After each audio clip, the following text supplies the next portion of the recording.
Hello, and welcome to 100% Real with Ruby. Today, I am doing probably one of my favorite topics as something that we've been trying to get for ages, leaning out, looking better, seeing definition, fat loss, whatever it is.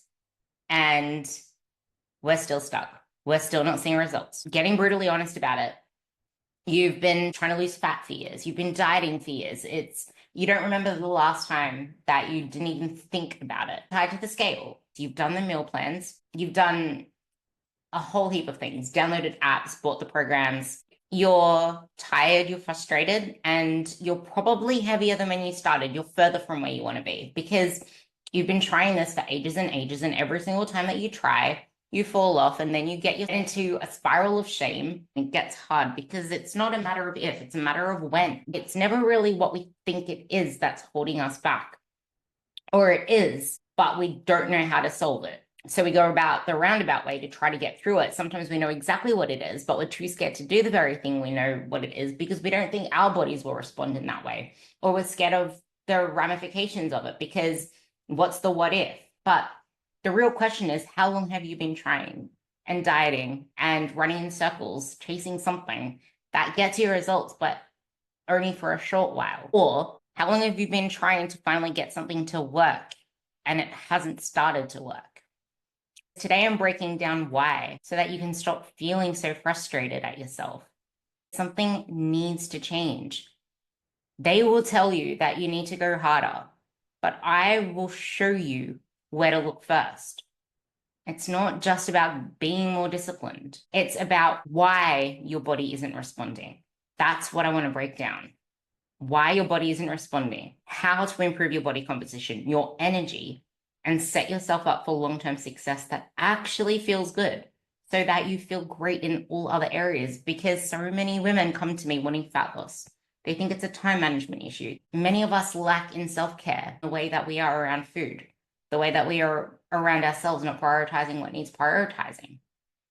So then it becomes an emotional dump. And then we feel like, what's the whole point? What's the whole point staying with a coach? What's the whole point doing this? If I can't do it perfectly, if I'm not moving forward, if I'm not making progress. But this is the very point. This is where we start to work through it.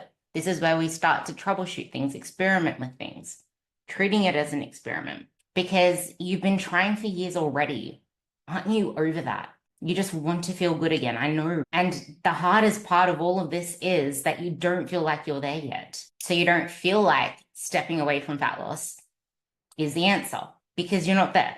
You still have more fat to lose. You still have these XYZ.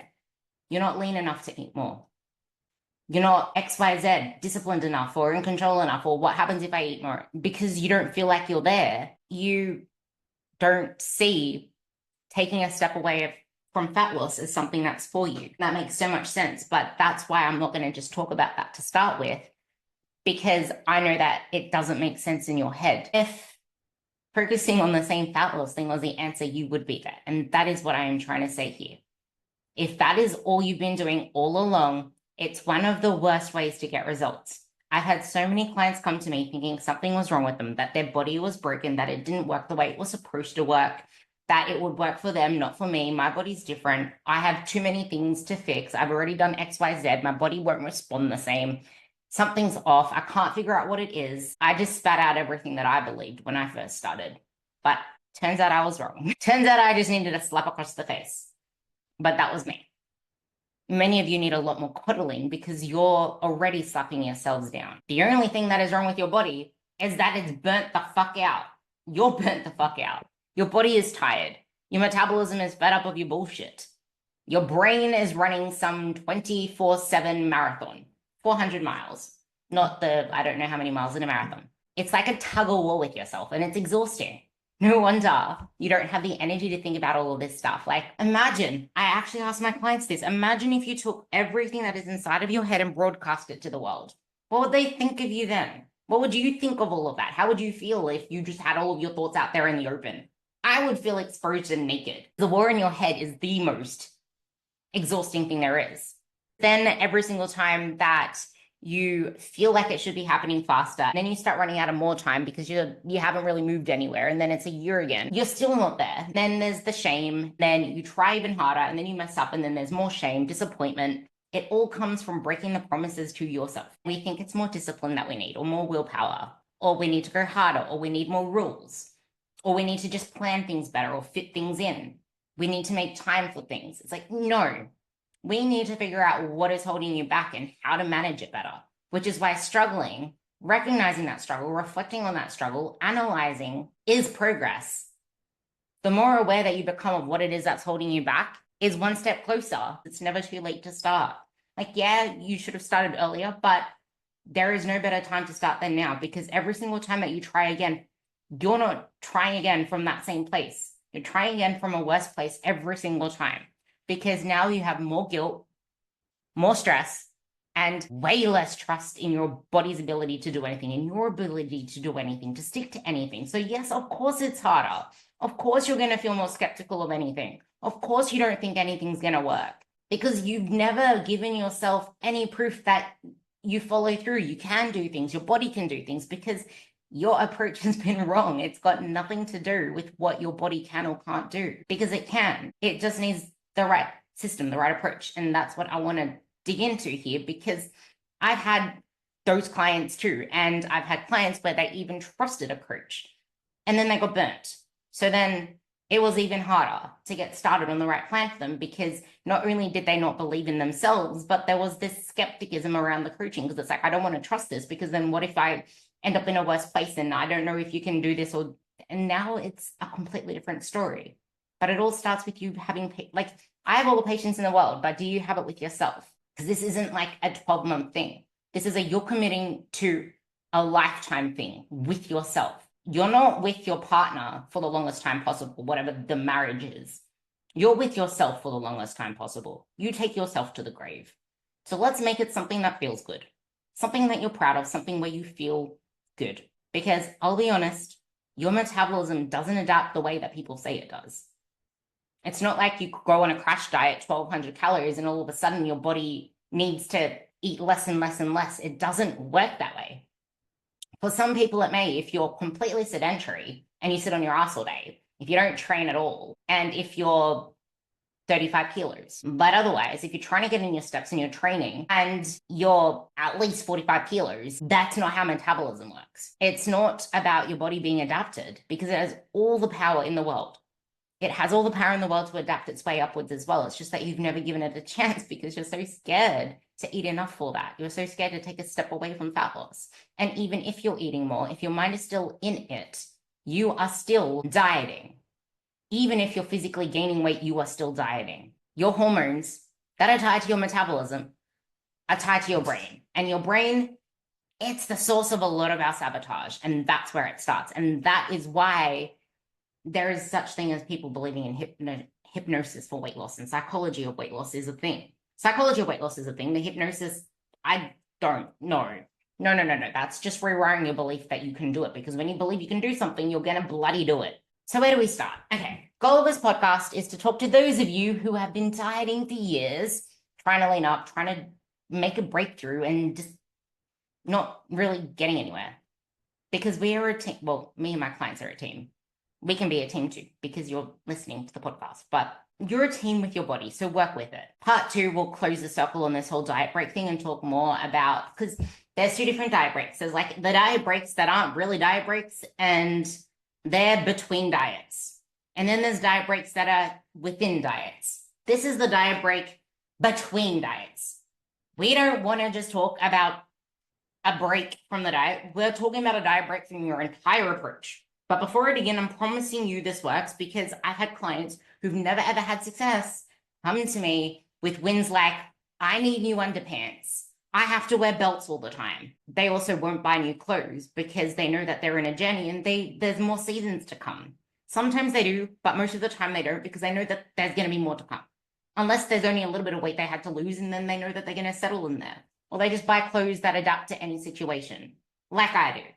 Even though sometimes they feel tighter, but it's not like my body just changed in a day. Like, that's why we can't be so tied to those things. But that's the thing. You need a diet break from your entire approach, because like I said a second ago, they weren't in fat loss when those amazing changes happened, and you're bloody burnt the fuck out. It's not going to work. Like, it's not, the only way to get the results that you want is to be able to do the things that you need to do for fat loss, going hard enough for long enough. That's the thing. People don't struggle with losing fat itself. It's being able to do what they need to do for long enough to get results, but not only that, they need to keep it. So those that are able to do what they need to do for long enough to lose fat have never really learned how to then keep it, how to do all these other things, which is why we don't start in fat loss, because we want to do it in a way that's sustainable. Fat loss isn't sustainable. The approach to everything should be. Fat loss, to me, should be a byproduct, not the goal. Then, like, that is a byproduct. It's only a byproduct of one particular part. Getting stronger, leaning up, getting fitter, building the body, building the resilience, building strength, building your best bulletproof, badass self is the goal. Fat loss is just a little part of it whenever that needs to happen. And because I'm talking to those of you that do have a fat to lose, and even if you don't, there are periods of time where we may need to dip into fat loss, and this is for you too. But this is why diet breaks are so important, because so many, like, it's almost like fat loss is the default. There should always be a part of fat loss. It's like, I should do fat loss. I should do this, because that's all we're sold. But that's, like I said, not to say that you can't do fat loss. And it's just realizing that's why you become in the process. The process changes you, because you might realize that what you need to do to get to X, you prefer to just get to Y, because if you have to go further to X, that's not something that is going to tick the boxes in the rest of your life. That's why we need to stabilize before we strategize, because even providing a strategy doesn't matter if we haven't yet stabilized, if we're still in a threat state, a stress state.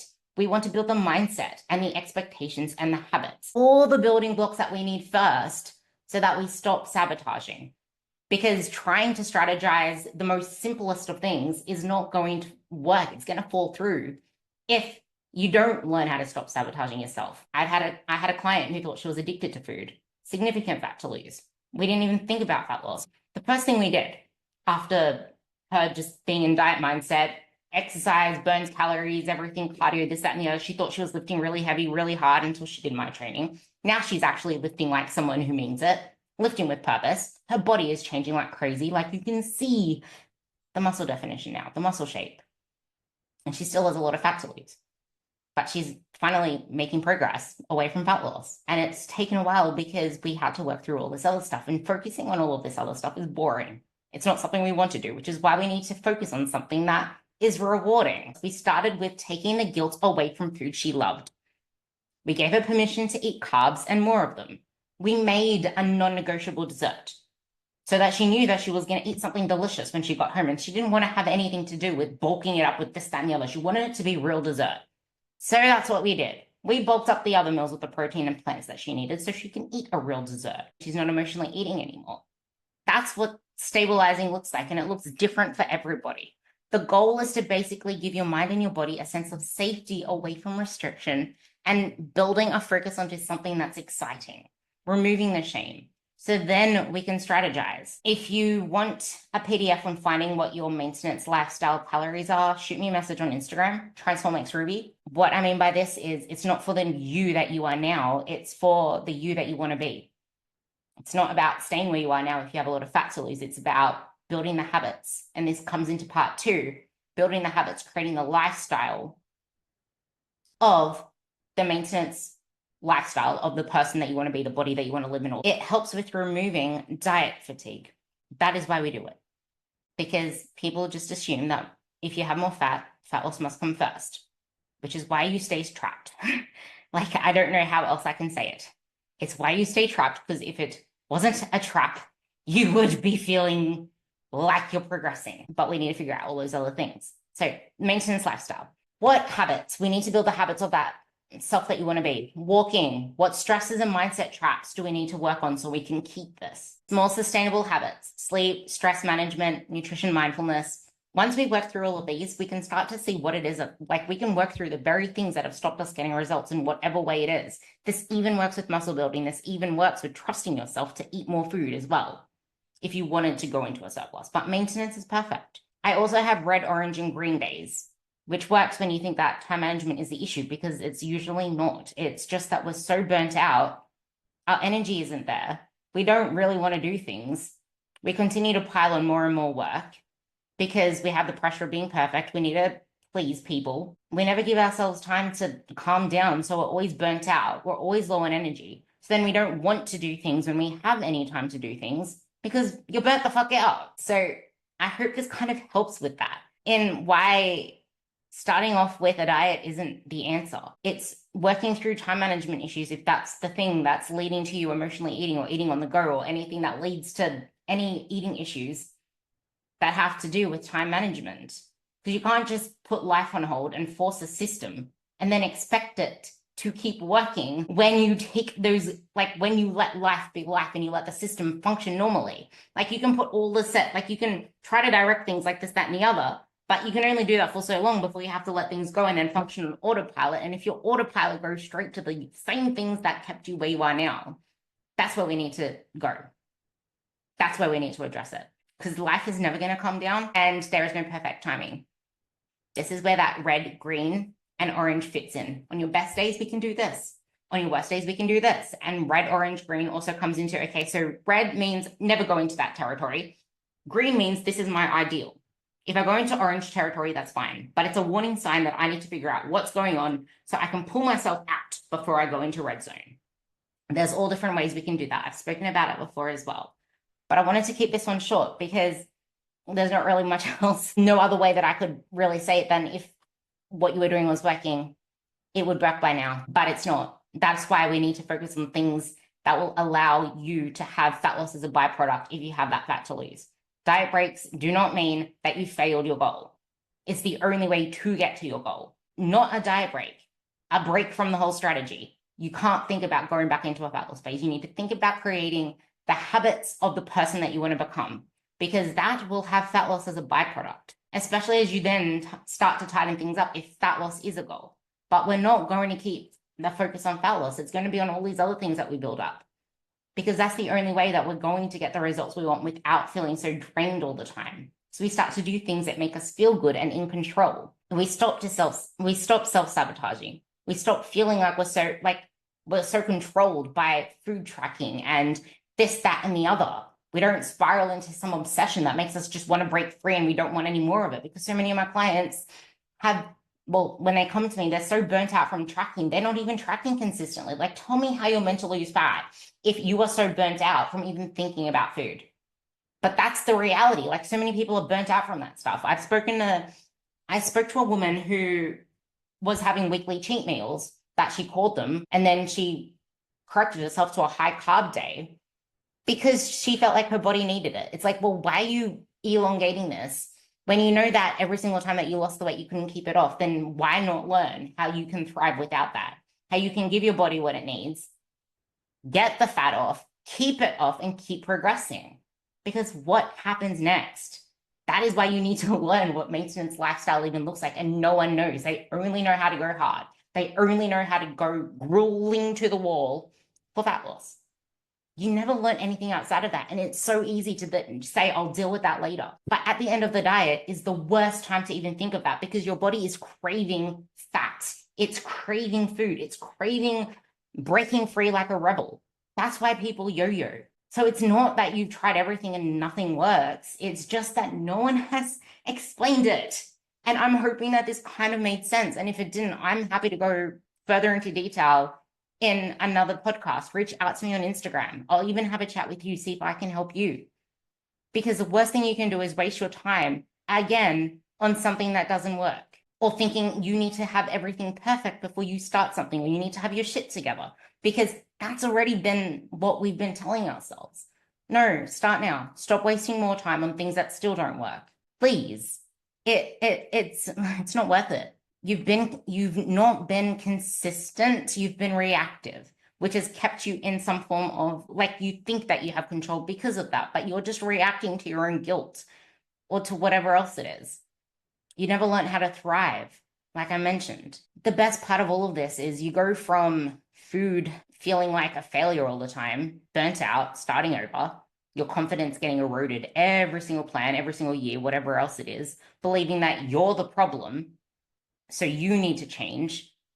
That doesn't exist anymore on this other side. You stop having that resentment towards yourself and towards your body. Pushing through isn't the answer to everything. It's realizing that you're allowed to live your best life, to care for yourself, because when you do things that make you feel good, you'll want to keep doing them. And it's very hard to do when you don't take a moment to realize that what you're doing is just running in circles, making fat loss harder than it needs to be. This is what my coaching is built on. And this is why the women I work with finally get the results that they've been chasing for years, but it doesn't become a matter of they've got results.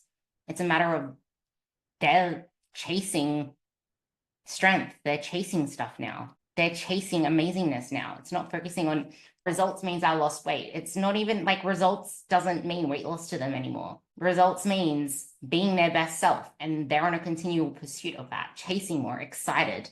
That's what excites me. So if you're ready to stop spinning your wheels, send me a message on Instagram, TransformXRuby. Let's actually fix this together. Not you, because there's nothing of you to fix.